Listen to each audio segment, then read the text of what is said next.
Hello दोस्तों, स्वागत है आप सभी का हमारे चैनल पर। तो आप देख रहे हैं सोशियोलॉजी, जो कि ये एनसीईआरटी क्लास 12th का है। तो इसमें आज हम लोग करेंगे चैप्टर 3, जो कि जिसका नाम है संविधान एवं सामाजिक परिवर्तन। तो देखिए, आप अगर यूपीएससी और पीसीएस की तैयारी अगर कर रहे हैं तो एनसीईआरटी पढ़ना जरूरी होता है। तो इसमें हम लोग उसी का एनालिसिस करते हैं, और अगर आप क्लास 12th के विद्यार्थी हैं तो आप लोग इसको पढ़ सकते हैं। तो चलिए हम लोग शुरू करते हैं इसको। और हाँ, अगर वीडियो आपको पसंद आए तो वीडियो को लाइक और चैनल को सब्सक्राइब कर लीजिएगा। और इसके पहले वाला वीडियो भी आप लोग अगर नहीं देखा जाएगा, देखिए।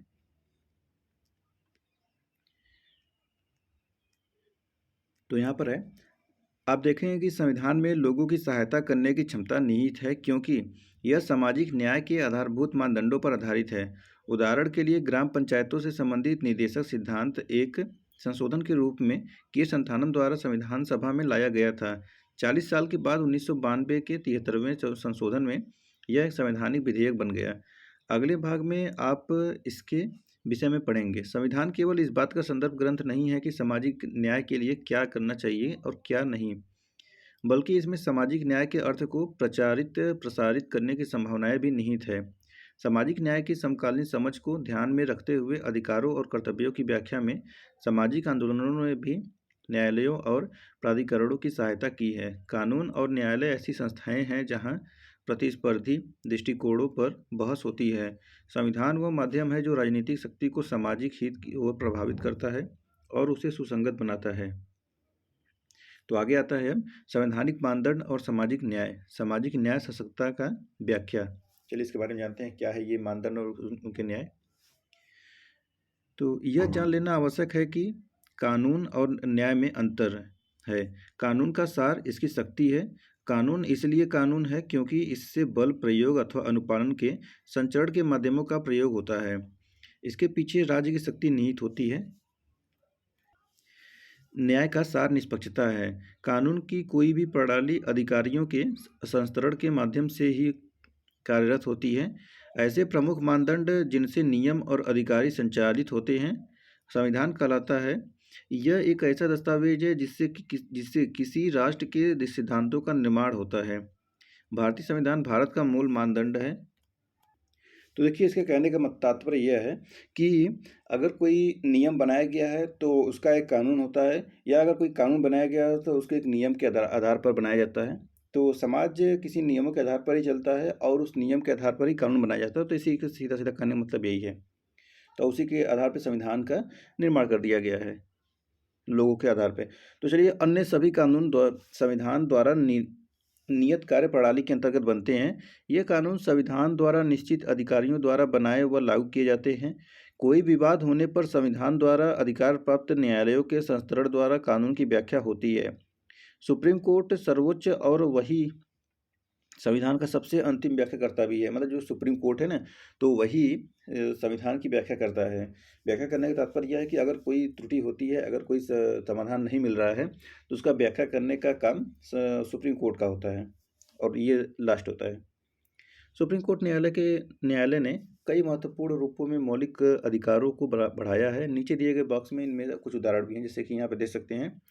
मौलिक अधिकार वह सब अंतर्भूत करता है जो इसके लिए आकस्मिक है। अनुच्छेद 21 जीवन और स्वतंत्रता के अधिकार का वर्णन करता है और जीवन के लिए अनिवार्य गुणवत्ता, जीवन यापन के साधन, स्वास्थ्य, आवास, शिक्षा और गरिमा की व्याख्या करता है। विभिन्न उद्घोषणाओं में जीवन की विशेषताओं की ओर संकेत किया गया है और इसे एक पशु मात्र के अस्तित्व से बेहतर व महत्वपूर्ण रूप में व्याख्यायित किया गया है। ये व्याख्याएं उन कैदियों को राहत पहुंचाने के लिए प्रयोग की जाती है जिन्हें प्रताड़ित करने और वंचित रखने का दंड मिला है। यह उन्हें मुक्त करने, बंधुआ मजदूरों को पुनर्व्यवस्थित करने और प्राथमिक स्वास्थ्य व शिक्षा उपलब्ध कराने की व्याख्या करता है। 1993 में सुप्रीम कोर्ट ने सूचना के अधिकार को स्वीकार करते हुए कहा कि यह अभिव्यक्ति की स्वतंत्रता का हिस्सा है और उसका अनुषंगिक अंग है, जो अनुच्छेद 19 के क के अंतर्गत वर्णित है। मौलिक अधिकारों के संदर्भ में नीति निर्देशक सिद्धांतों की प्रस्तुति। सुप्रीम कोर्ट ने समान कार्य के लिए समान वेतन निर्देशक तत्व को अनुच्छेद 14 के समानता के मौलिक अधिकार के अंतर्गत माना तथा बहुत से बागान एवं कृषि श्रमिकों तथा अन्य को राहत पहुंचाई। तो देखिए, इस प्रकार मौलिक अधिकारों से प्रति कितना संरक्षण मिला और इनको बढ़ाया भी गया है। तो देखिए यहाँ पर अब ये तीसरे चैप्टर का पहला पॉइंट आता है। पहला पॉइंट क्या है? पंचायती राज और ग्रामीण सामाजिक रूपांतरण की चुनौतियाँ क्या हैं। तो देखिए ये जानना बहुत ज़रूरी होता है। ऐसे तो हम लोग बहुत जान देते हैं कि पंचायती राज ये है, ये है। चलिए इसको अब यहाँ पे किताबी भाषा में जानते हैं कि उनको चुनौतियाँ क्या हैं। तो पहले सबसे जानते हैं कि पंचायती राज के आदर्श। तो पंचायती राज का शाब्दिक अनुवाद होता है 5 व्यक्तियों द्वारा शासन। इसका अर्थ गांव एवं अन्य जमीनी स्तर पर लचीले लोकतंत्र की क्रियाशीलता से है। मूल स्तर से लोकतंत्र का विचार हमारे देश में विदेश से आयातित नहीं है, लेकिन ऐसा समाज जहां असमानताएं अत्यंत तीव्र है, लोकतांत्रिक भागीदारी को लिंग, जाति और वर्ग के आधार पर बाधित किया जाता है। जैसा कि आप इस अध्याय में समाचार पत्रों की रिपोर्टों में आगे देखेंगे कि ऐसे गांवों में पारंपरिक रूप से जातीय पंचायतें रही हैं, लेकिन ये हमेशा प्रभुत्वशाली समूहों का ही प्रतिनिधित्व करती रही हैं। इनका दृष्टिकोण प्रायः रूढ़िवादी रहा है और ये लगातार लोकतांत्रिक मानदंडों और लोकतांत्रिक प्रक्रिया के विपरीत निर्णय लेते रहे हैं। तो देखिए इसमें कहा जा रहा है कि पंचायत जो है वो 5 व्यक्तियों का एक समूह होता है, और जो कि ये लोगों की जो समस्याएं होती हैं गांव में ज़मीनी स्तर पर, उसको जांचता है, उसको परखता है, उसकी समस्याएं का निवारण करता है। लेकिन फिर भी देखा जाता है कि ये रूढ़िवादी बना रहता है, और इसका लोकतांत्रिक प्रक्रिया भी एक विपरीत निर्णय लेती है। यही कहा जा रहा है इसमें। आगे आता है, जब संविधान बनाया जा रहा था तो उसमें पंचायतों की कोई चर्चा नहीं की गई थी। उस समय कई सदस्यों ने इस मुद्दे पर अपने दुख, क्रोध और निराशा को प्रकट किया था। ठीक उसी समय अपने ग्रामीण अनुभव का उल्लेख करते हुए डॉक्टर अम्बेडकर ने तर्क दिया कि स्थानीय कुलीन और उच्च जातीय लोग सुरक्षित परिधि से इस प्रकार घिरे हुए हैं कि स्थानीय स्वशासन का मतलब होगा भारतीय समाज के पद दलित लोगों का निरंतर शोषण। निसंदेह उच्च जातियां जनसंख्या के इस भाग को चुप करा देंगी। स्थानीय सरकार की अवधारणा गांधी जी को भी प्रिय थी। वे प्रत्येक ग्राम को स्वयं में आत्मनिर्भर और पर्याप्त इकाई मानते थे, जो स्वयं अपने को निर्देशित करें। ग्राम स्वराज को वे आदर्श मानते थे और चाहते थे कि स्वतंत्रता के बाद भी गांव में यही शासन चलता रहे। पहली बार 1992 में 73वें संविधान संशोधन के रूप में मौलिक व प्रारंभिक स्तर पर लोकतंत्र और विकेंद्रीकृत शासन का परिचय मिलता है। इस अधिनियम ने पंचायती राज संस्थाओं को संवैधानिक परिस्थिति प्रदान की। अब यह अनिवार्य हो गया है कि स्थानीय स्वशासन के सदस्य गांवों तथा नगरों में हर 5 साल में चुने जाएं। इससे भी महत्वपूर्ण यह है कि स्थानीय संसाधनों पर अब चुने हुए निकायों का नियंत्रण होता है। 73वें व 74वें संविधान संशोधन ने ग्रामीण व नगरीय दोनों ही क्षेत्रों की अस्थायी निकायों के सभी चयनित पदों में महिलाओं को 1/3 आरक्षण दिया। इनमें से 17% सीटें अनुसूचित जाति व अनुसूचित जनजाति की महिलाओं के लिए आरक्षित है। यह संशोधन इसलिए महत्वपूर्ण है क्योंकि इसके अंतर्गत पहली बार निर्वाचित निकायों में महिलाओं को शामिल किया गया, जिससे उन्हें निर्णय लेने की शक्ति मिली। स्थानीय निकायों, ग्राम पंचायतों, नगर निगमों, जिला परिषदों आदि में 1/3 पदों पर महिलाओं का आरक्षण है। 73वें संशोधन के तुरंत बाद 1993-94 के चुनाव में 8 लाख महिलाएं एक साथ राजनीतिक प्रक्रियाओं से जुड़ी। वास्तव में महिलाओं को मताधिकार देने वाला यह एक बड़ा कदम था। स्थानीय स्वशासन के लिए स्त्री स्तरीय पंचायती राज प्रणाली का प्रावधान करने वाला संवैधानिक संशोधन पूरे देश में 1992-93 से लागू है। बॉक्स 3.2 पढ़ सकते हैं यहाँ पर, तो इसको हम लोग पढ़ेंगे लास्ट में। अभी आगे चलते हैं हम लोग। अब देखते हैं पंचायतों की शक्तियाँ और उत्तरदायित्व क्या है। मतलब अब ये देखते हैं कि उनके पास पावर दिया गया है इस पंचायतों में, और उनके उत्तरदायित्व भी तो कुछ होंगे, लायबिलिटी। तो चलिए देखते हैं। संविधान के अनुसार पंचायत को स्वशासन की संस्थाओं के रूप में कार्य करने हेतु शक्तियाँ व अधिकार दिए जाने चाहिए। आज सभी राज्य सरकारों से यह अपेक्षा की जाती है कि वे स्थानीय प्रातिनिधिक संस्थाओं को पुनर्जीवित करें।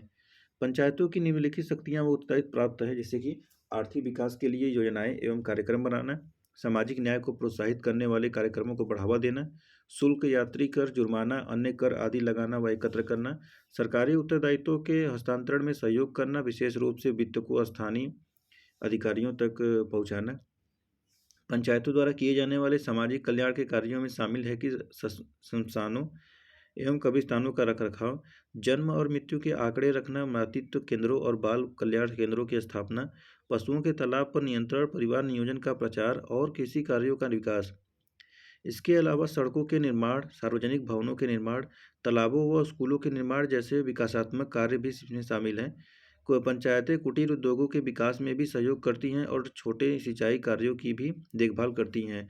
बहुत सी सरकारी योजनाएं जैसे कि एकीकृत ग्रामीण विकास कार्यक्रम, एकीकृत बाल विकास योजना आदि पंचायत के सदस्यों द्वारा संचालित होती है। संपत्ति, व्यवसाय, पशु वाहन आदि पर लगाए गए कर, चुंगी, भू राजस्व आदि पंचायतों की आय के मुख्य स्रोत हैं। जिला पंचायत द्वारा प्राप्त अनुदान पंचायत के संसाधनों में वृद्धि करते हैं। पंचायतों के लिए यह अनिवार्य है कि वे अपने कार्यकाल के बाहर बोर्ड लगाए जिसमें प्राप्त वित्तीय सहायता के उपयोग से संबंधित आंकड़े लिखे हो।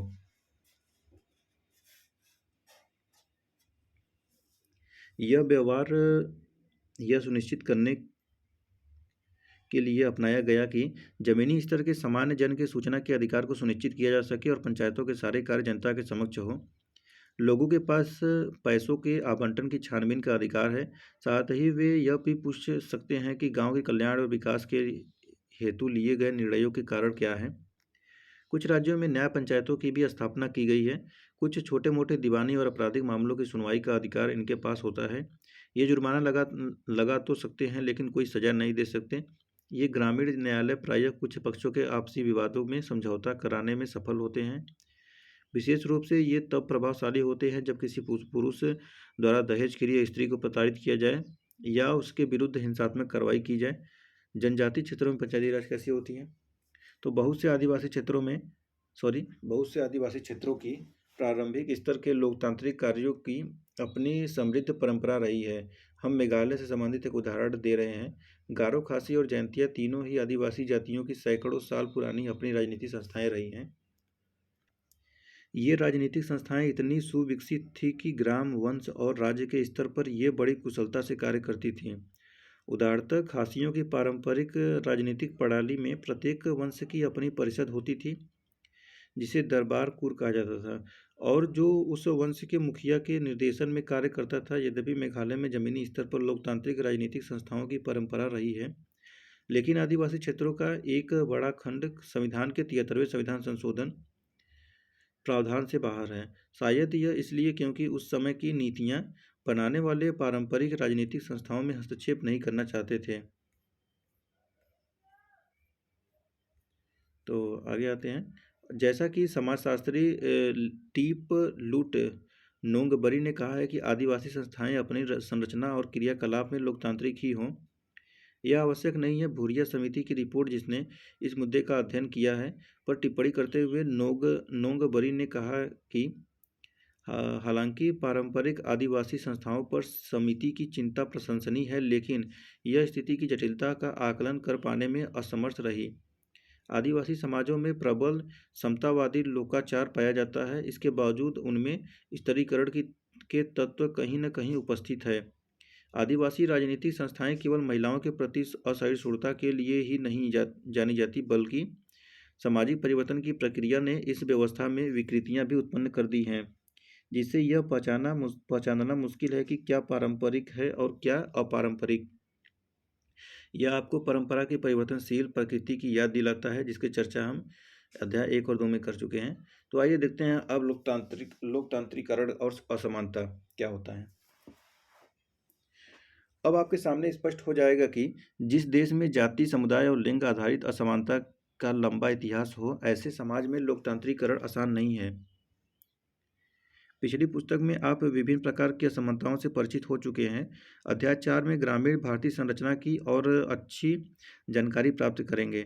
ऐसी असमान व लोकतांत्रिक सामाजिक संरचना को देखने के बाद यह आश्चर्यजनक नहीं लगता कि बहुत से मामलों में गाँव के कुछ विशेष समूह, समुदाय, जाति से संबंधित लोग न तो गांव के समितियों में शामिल किए जाते हैं और न ही उन्हें ऐसे क्रियाकलापों की सूचना दी जाती है।